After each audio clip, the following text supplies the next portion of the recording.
All right, City Councilwoman Jeanne Stewart, where are you? Where are you? Oh, there you are.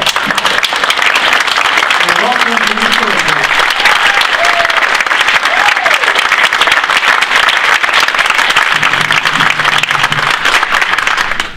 So, thank you for that warm welcome. Can you hear me? No. Is that better? Yeah. A little bit. A little bit. Raise it up. There you go.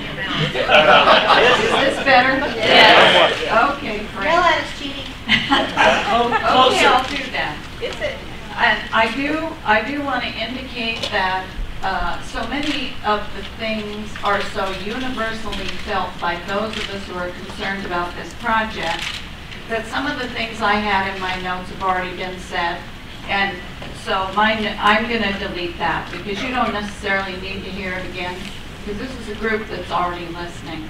So this might seem a little disjointed, and if it does, just feel like I'm giving you a little bit of mercy so you don't need to hear it again. So I'm Jeanne Stewart. I serve on the Vancouver City Council. I've been there almost 12 years. I want to say that I have a fair amount of transportation experience, but I don't want to talk about the details of this program or this project, and I don't want to talk about the specifics of transportation planning.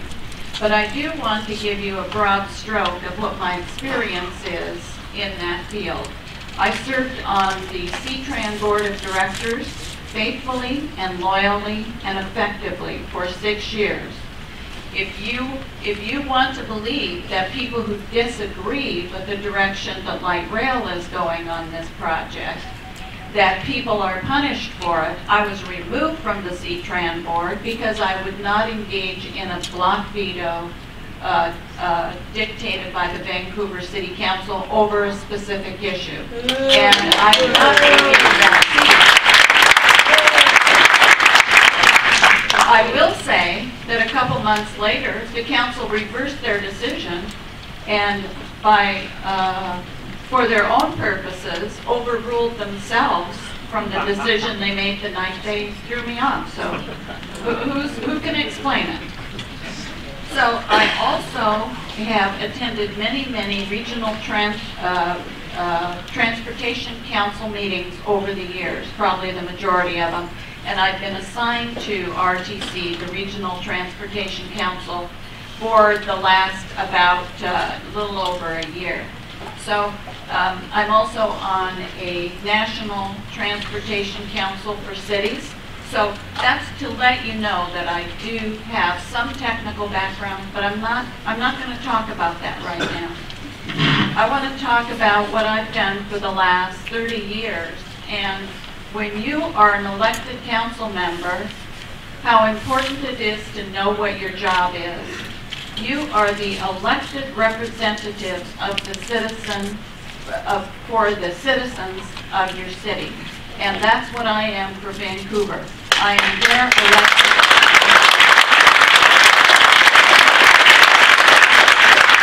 And how that came about was me having worked 30 years, virtually full-time, sometimes part-time, in all areas, starting with work in my neighborhood at all levels, working in the schools, serving on long-term strategic planning committees in the school system.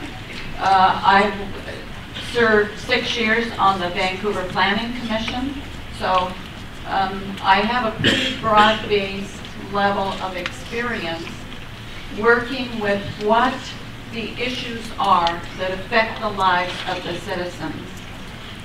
And I've worked hard to understand what those citizens need and what they want. And here's what they want to do. Here's what our citizens want to do. They want to go to work. They want to raise their families. They want to pay their taxes. They want to be good citizens, and they want to live in a nice community. And they expect their government to make decisions which benefit them, not hurt them. And my job is to know the difference.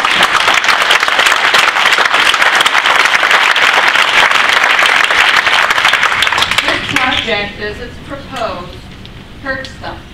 It hurts them financially, as light rail continues to develop in Vancouver, because make no illusion, this isn't a little stump into Clark College. If that comes into Clark College, it is going to snake through the neighborhoods of Vancouver, and it will degrade neighborhoods. It will degrade middle class and lower middle income and lower middle income neighborhoods, to the point that people may want to leave. If you degrade neighborhoods, if you make them less livable, you hurt your schools. When your neighborhoods are less livable, your schools become less stable. I know this because I've seen how this trend works. I've seen what the implications of decision making are over time. So we don't want to see our neighborhoods degraded. And we don't want to see our small and medium businesses. The large businesses may be able to make their way through this project. The small independent businesses are going to be devastated. And I want you to know that in the last 3 or 4 years, scores of small business owners have come to me and quietly said, I'm so worried about this project. These tolls are going to devastate my business.